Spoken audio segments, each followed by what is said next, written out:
दोस्तों, खबर पर नजर में आपका स्वागत है। आज हम देश में पैर पसारते ड्रग्स यानी नशीले पदार्थ की चर्चा करेंगे, लेकिन आगे बढ़ने से पहले आप ये छोटी सी क्लिप देखें। 100 करोड़ की ड्रग्स की जानकारी सामने आई है और गुजरात में पाकिस्तान की ड्रग्स की साजिश नाकाम हुई है।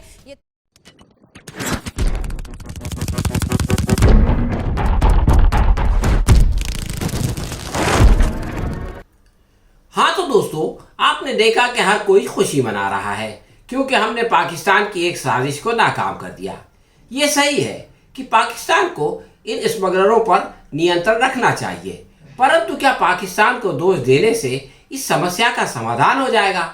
सवाल यह है कि आखिर ड्रग्स की स्मगलिंग भारत में क्यों होती है? इसकी खपत मुंबई में ज्यादा है, फिर भी ये गुजरात से क्यों आती है? इन सवालों का जवाब जाने बगैर ये मसला हल नहीं होगा, बल्कि गंभीर होता चला जाएगा।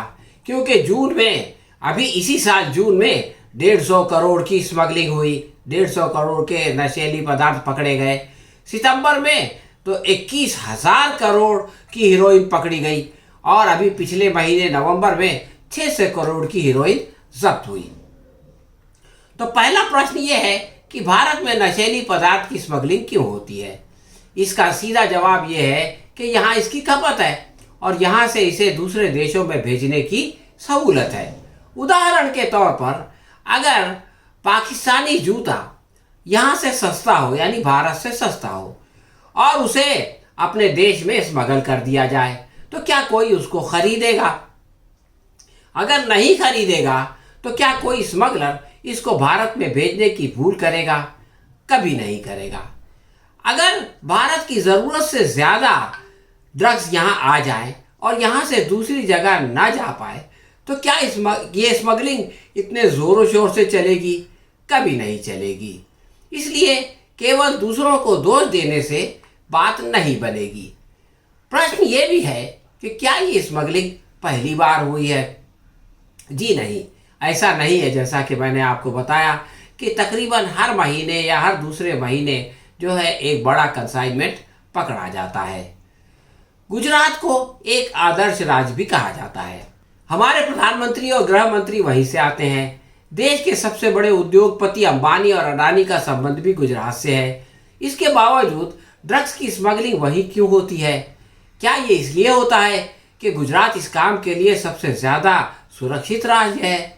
गुजरात में नशाबंदी है, इसके बावजूद वहाँ की स्थिति पर एक चौंकाने वाली रिपोर्ट अभी हाल में सामने आई। पिछले दिनों अहमदाबाद पुलिस ने 48 लड़कियों को पकड़ा। इनसे चौंकाने वाली जानकारी मिली।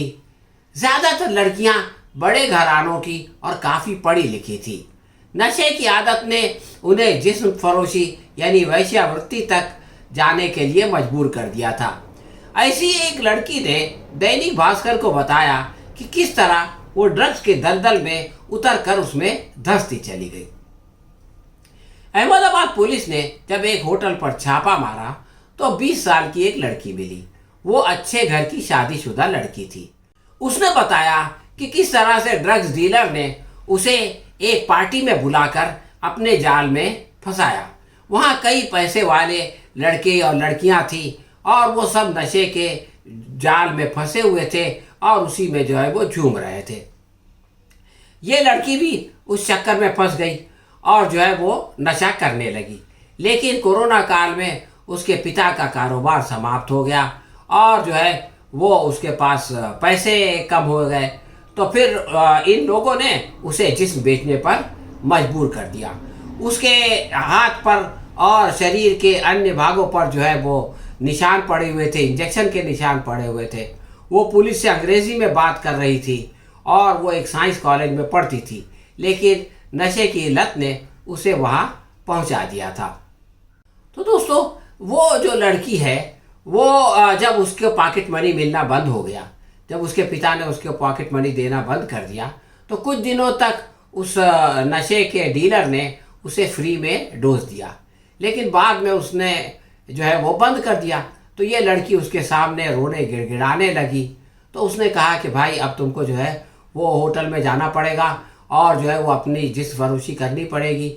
अपना देह व्यवसाय करना पड़ेगा, उसके बाद ही तुमको जो है वो ये नशे की चीज़ें मिलेंगी। और आप ये देखें कि इसका पता उसके माँ बाप को चल गया कि उनकी बेटी जो है वो इस चक्कर में पड़ गई है, तो उन लोगों ने उसकी आदत छुड़ाने के लिए उसकी शादी कर दी। लेकिन शादी के बाद भी उसकी आदत नहीं छूटी और वो ड्रग पैडलर के लिए काम करती रही, यहाँ तक कि पुलिस ने उसको छापा मार के पकड़ा। इसी प्रकार एक और दूसरी लड़की भी इस छापे में गिरफ्तार हुई।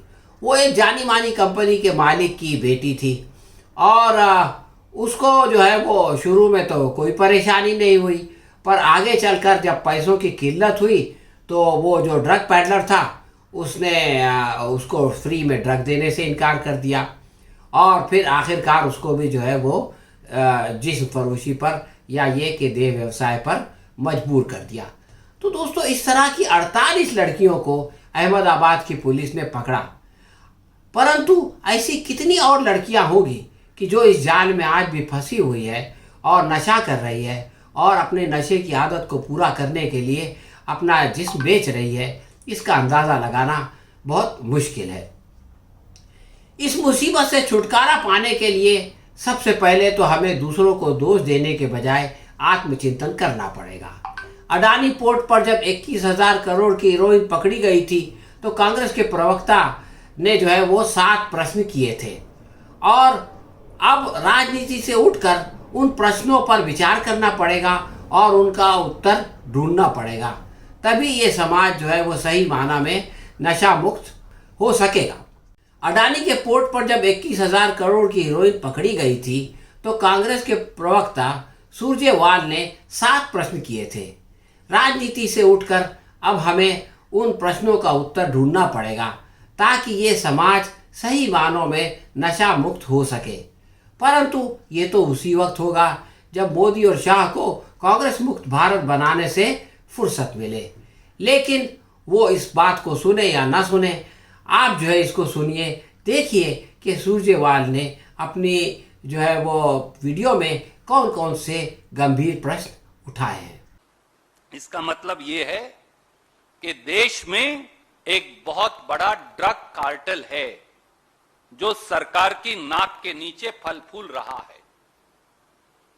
सवाल यह है कि देश में वो मगरमच्छ कौन है जो 21,000 करोड़ और 1,75,000 करोड़ के हेरोइन ड्रग्स मंगवा रहा है और बेच रहा है। जिस आशी ट्रेडर्स के नाम पर आयात निर्यात का लाइसेंस लिया गया, वो तो अब कहा जा रहा है कि वो तो कोई छोटे मोटे एजेंट्स हैं जिन्हें 10-15 लाख का कमीशन मिला था। यानी ड्रग कार्टेल और उसके माफिया खुले घूम रहे हैं। तो क्या प्रधानमंत्री जी जवाब देंगे? सवाल नंबर 1, 1,75,000 करोड़ के 25,000 किलो हीरोइन ड्रग्स कहां गए जो तथाकथित तौर से जून में आए थे इसी अडानी पोर्ट से? सवाल number 2, narcotics control bureau, DRI, ED, CBI, IB, क्या वो सोए पड़े हैं या फिर उन्हें मोदी जी के विरोधियों पर रेड डालने से फुर्सत नहीं मिल रही? सवाल नंबर 3, क्या ये सीधे सीधे देश के युवाओं को नशे में धकेलने का षड्यंत्र नहीं? सवाल नंबर 4, क्या ड्रग माफिया को सरकार में बैठे किसी सफेदपोश राजनेता का संरक्षण है? सवाल नंबर 5, क्या यह राष्ट्रीय सुरक्षा से खिलवाड़ नहीं, क्योंकि ये सारे ड्रग्स तो तालिबान द्वारा अफगानिस्तान से भेजे गए हैं? सवाल नंबर 6, अडानी मुद्रा पोर्ट की जांच क्यों नहीं की जा रही, क्योंकि ड्रग्स तो उसी पोर्ट पर उतरे गए।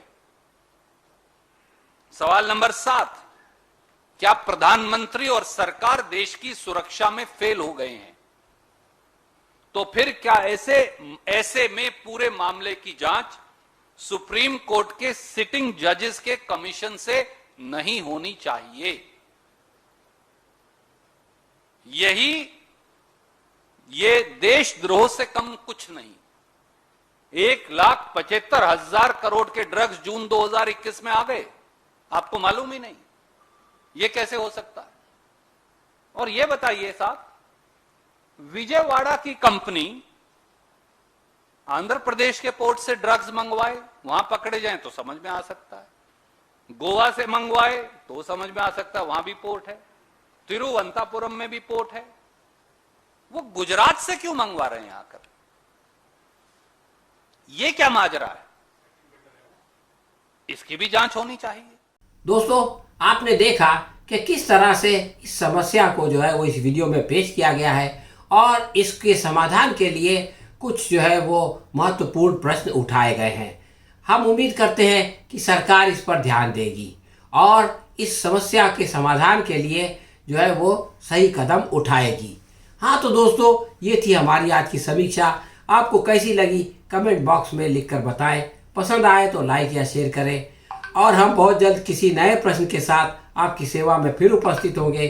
तब तक के लिए आज्ञा दीजिए। धन्यवाद।